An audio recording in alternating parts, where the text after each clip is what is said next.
ये हर चीज में पॉलिटिक्स करते हैं, हर चीज में। जब उन्होंने हमारे रिहायशी इलाकों पर हमला किया, फिर भी हमने इनके रिहायशी इलाकों पर हमला नहीं किया। Shri K.C. Venugopal ji, what do you want to say? But if I'm allowing you to K.C. Venugopal ji, now if I'm allowing to K.C. Venugopal ji, तो आप Just now we got मैं उनको allow भी कर रहा हूँ, आप सदन नहीं खाली कर रहे हैं। Sir, just now we got an information. The bill is circulated for moving a resolution from the government on FCRA in the name of Honorable Amit Shah ji. Sir, this legislation is clearly for targeting NGOs and minority institutions, those who are doing good work.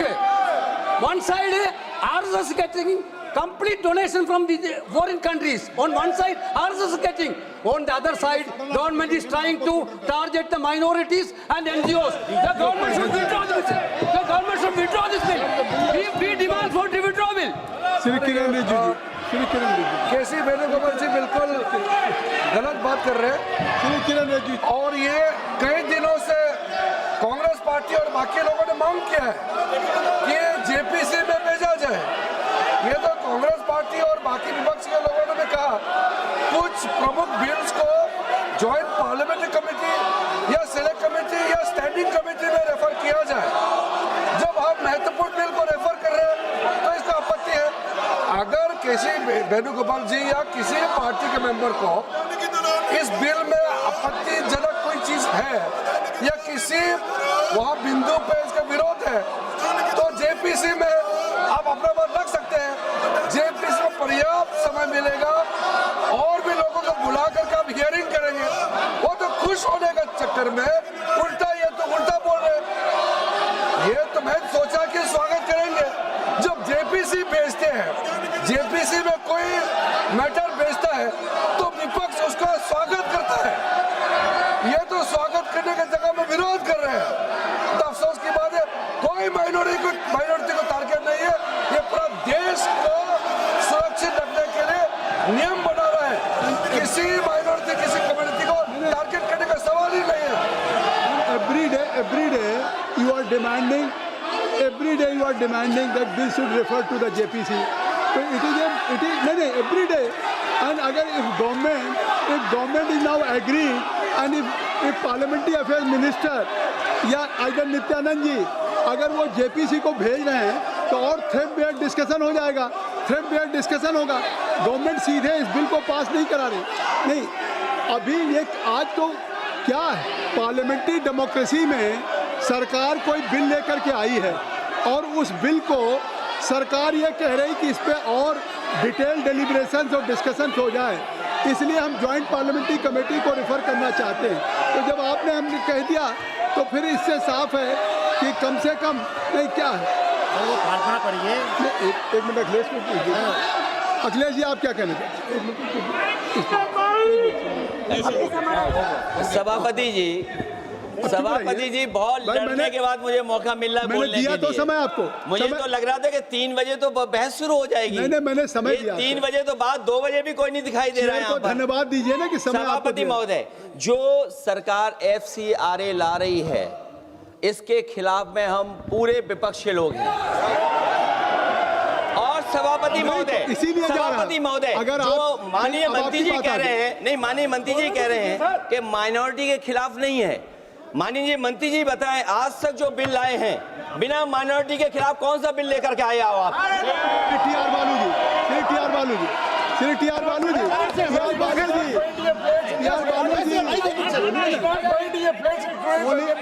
only TR Balu ji.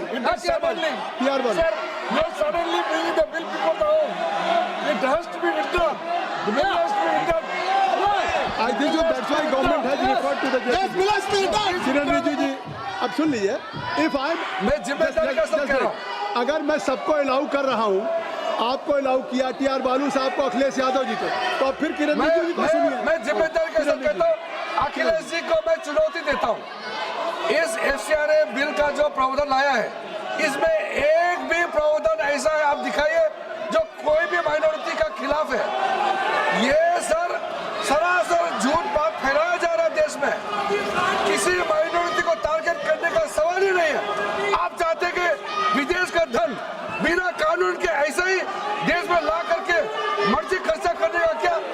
This country is not a banana republic. There should be rules and regulation as per the spirit of the constitution. There is not a single provision in the proposed FCRA targeting any minority institutions. There is a campaign to mislead certain communities. I take full responsibility to ensure that not a single provision is against any minority community. This is for the well-being of the security of every community of India. And if any confusion, so you can discuss detailed deliberations in JPC. So already government is going to do. प्रश्न ये है कि श्री नित्यानंद राय जी द्वारा प्रस्तुत प्रस्ताव को स्वीकृत किया जाए. जो सदस्य प्रस्ताव के पक्ष में हैं वो निर्णायक बढ़त पर थी. सरदार पटेल ना बोलते रहे. जवाहरलाल नेहरू जी ने एक तरफा युद्ध विराम कर दिया. और मान्यवर, मैं बड़ी जिम्मेदारी के साथ कहता हूं, मैं इतिहास का विद्यार्थी हूं. पाक ऑक्यूपाई कश्मीर का अगर अस्तित्व है तो जवाहरलाल नेहरू जी की ये युद्ध विराम के कारण है. इसका जिम्मेदार जवाहरलाल नेहरू है. मान्यवर, 1960 में सरदार पटेल ने विरोध किया था. गाड़ी लेकर आकाशवाणी तक गए थे, घोषणा न करते, दरवाजे बंद कर दिए थे. मान्यवर, 1960 में सिंधु जल पर भौगोलिक व रणनीतिक रूप से हम बड़े मजबूत थे और उन्होंने सिंधु समझौता क्या किया? 80% भारत का पानी पाकिस्तान को दे दिया. मान्यवर, 62 के लड़ाई की बात मैं बाद में करता हूं. 65 की लड़ाई में हाजीपीर जैसे स्ट्रेटेजिक जगह पर हमने कब्जा किया था. 66 में उसको लौटा दिया गया. मैं 71 के युद्ध की भी बात करना चाहता हूं. मान्यवर, 71 में कल राजनाथ जी ने भी बताया, पूरे देश ने इंदिरा जी का समर्थन किया. उन्होंने पाकिस्तान के 2 टुकड़े कर दिए. बहुत बड़ी विजय थी भारत की और सदियों तक भारत इस विजय पर गर्व करेगा. हम सब भी करते हैं, हमें कोई आपत्ति नहीं. मगर हुआ क्या? मान्यवर, युद्ध की विजय की चकाचौंध में क्या हुआ? 93 हजार युद्धबंदी हमारे पास थे. 93 हजार और 15,000 वर्ग किलोमीटर क्षेत्र पाकिस्तान का हमारे पास था. 93 हजार युद्धबंदी.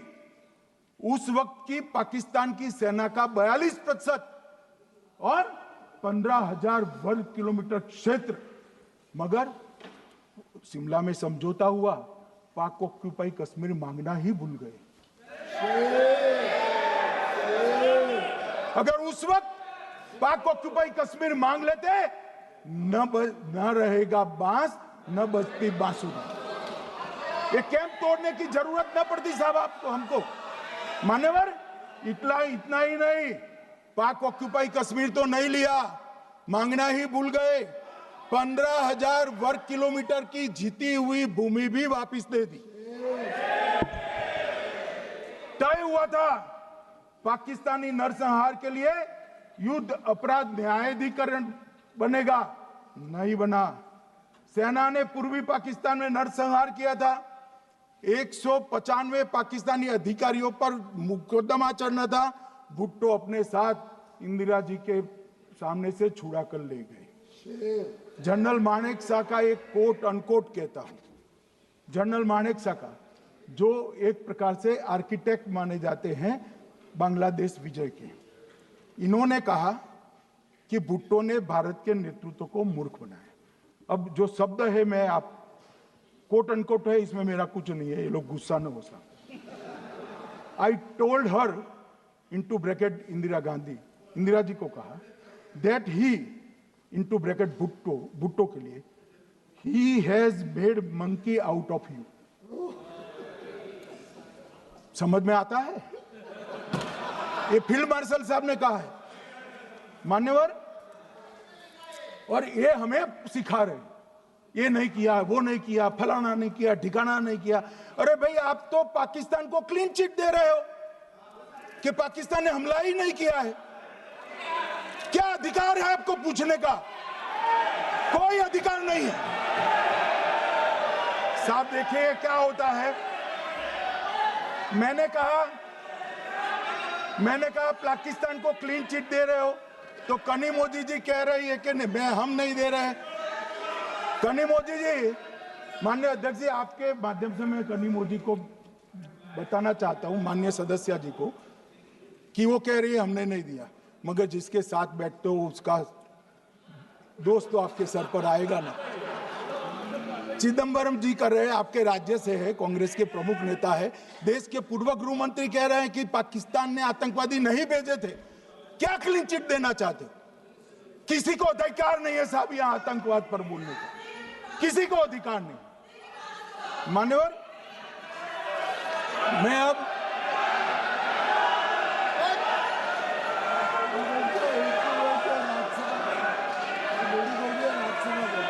मान्यवर, मैं उनको बताना चाहता हूं, अभी आधा भी नहीं हुआ है, जरा सुनो।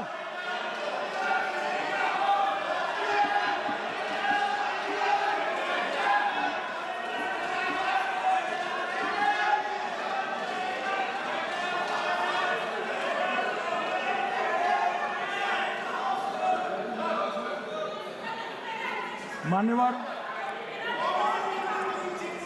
62 के चिन्ह में क्या हुआ, 62 के युद्ध में क्या हुआ? मान्य, ये अभी कल कुछ कांग्रेस के सदस्य चीन का सवाल पूछ रहे थे। मैं आज पूछना चाहता हूं, 62 के युद्ध में क्या हुआ? 38,000 वर्ग मीटर, पूरा सदन ध्यान से सुने, 38,000 वर्ग मीटर अक्साई चीन का हिस्सा चीन को दे दिया गया। और वर्ग किलोमीटर ही बोला, वर्ग किलोमीटर। और मान्यवर, ऐसी ही चर्चा उस वक्त सदन में हुई। मैं तो बड़ी गंभीरता से जवाब दे रहा हूं, मुझे बोलने नहीं देते। जवाहरलाल नेहरू जी ने क्या कहा? वहां घास का एक तिनका भी नहीं उगता है, वो जगह को क्या करे। तो एक संसद सदस्य ने, नेहरू जी का सर मेरे जैसा था, महावीर प्रसाद त्यागी जी ने कहा कि आपके सर पर भी एक बाल नहीं, वो चीन बेच दे क्या? मान्यवर इस तरह से जवाब देते थे, नॉन सीरियस टाइप के जवाब। और कल गोगोई जी बड़ा बड़ा उछल कर बोल रहे थे। अरे गोगोई जी, आपको मालूम है उन्होंने चीन के बारे में, आसाम के बारे में क्या क्या था? आसाम को आकाशवाणी पर बाय बाय कह दिया था। रिकॉर्डिंग है, रिकॉर्डिंग है।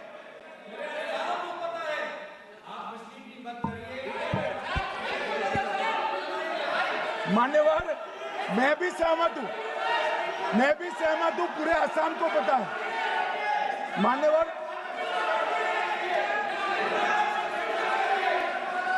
मान्यवर,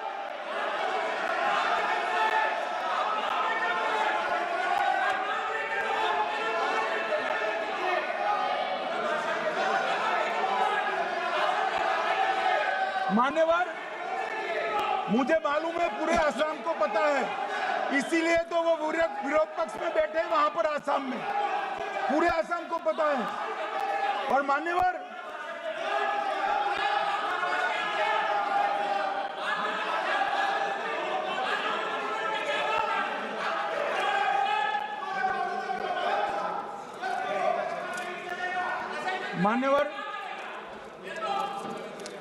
मान्यवर, जोर से बोलने से सत्य को छिपाया नहीं जा सकता।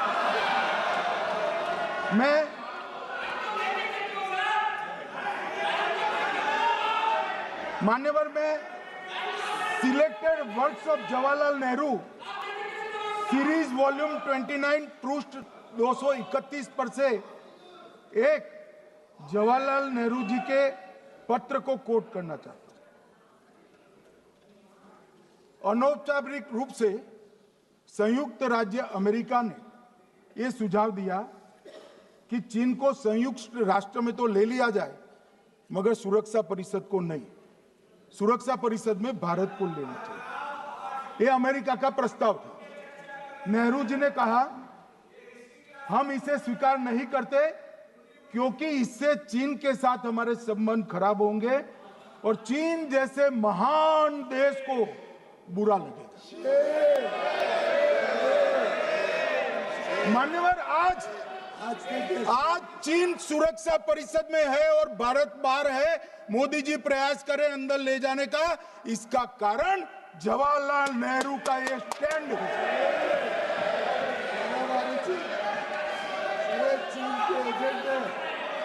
और मान्यवर, ये तो पीढ़ी दर पीढ़ी चलता आ रहा है। राजीव गांधी फाउंडेशन ने चीन के साथ एमओयू कर दिया। अब कहते नहीं है कि एमओयू में क्या था, ये तो बताओ भाई, क्या एमओयू किया था राजीव गांधी फाउंडेशन ने? और जब डोकलाम में हमारे सेना के जवान चीन की सेना के सामने आंख में आंख डालकर बैठे थे, वो चीन के राजदूत के साथ राहुल गांधी मीटिंग कर रहे थे। ये मान्यवर ऐसा नहीं है। जवाहरलाल नेहरू, सोनिया गांधी, राहुल गांधी, तीन पीढ़ी तक के चीन का प्रेम उतरता जा रहा है। मान्यवर,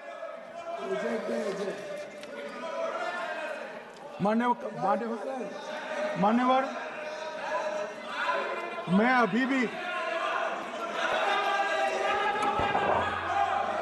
अभी भी एक बात इस महान सदन के माध्यम से देश की जनता को कहना चाहता हूं, जो मेरी मान्यता है। ये सारी आतंकवाद की जड़ पाकिस्तान है और पाकिस्तान कांग्रेस पार्टी की भूल है। पार्टीशन स्वीकार न करते, पाकिस्तान कभी न होता। इन्होंने पार्टीशन को स्वीकार कर देश को तोड़ा है। मान्यवर, कल विदेश मंत्री जी बता रहे थे शर्म अल शेख सम्मेलन का बलूचिस्तान ब्लंडर, जिसने पाकिस्तान को हमारे साथ चर्चा करने के लिए इक्वल फुटिंग पर ला दिया। मान्यवर, अब ये टेररिज्म की बात करते हैं। मैं इसमें भी पूरे देश की जनता को टेररिज्म की विगत 20 साल की स्थिति से अवगत कराना चाहता हूं। मान्यवर, अटल जी की सरकार थी। 2002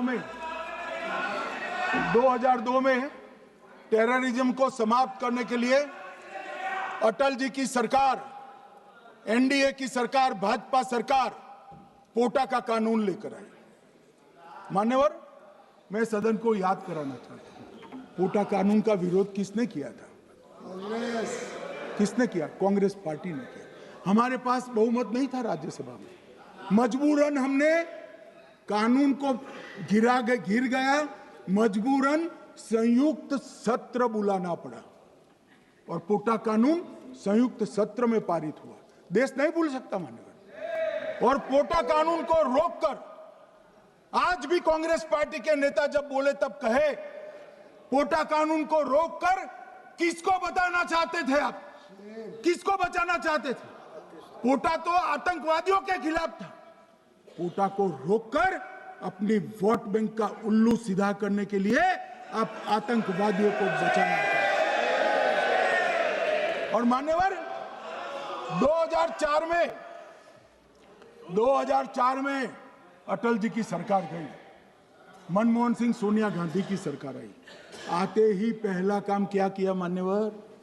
पहली ही कैबिनेट में पोटा कानून को रद्द कर दिया। मैं फिर से पूछता हूं, किसके फायदे के लिए कांग्रेस पार्टी ने पोटा कानून रद्द किया? जवाब दीजिए जरा यहां पर। और मान्यवर, इसके बाद क्या हुआ?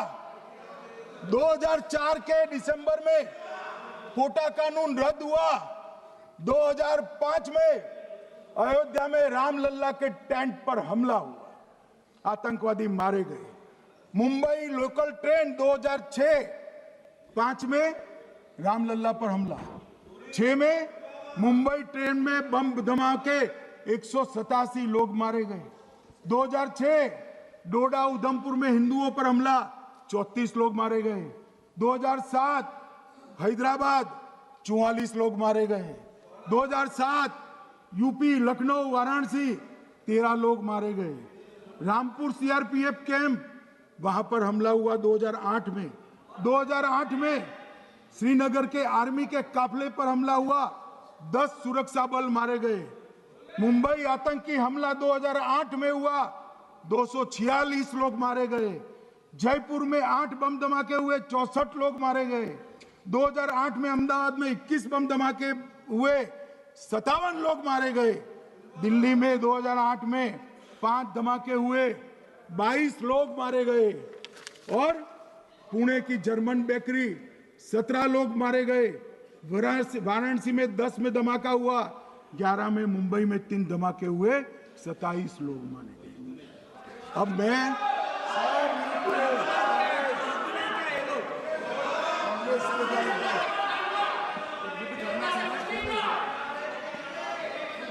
मान्यवर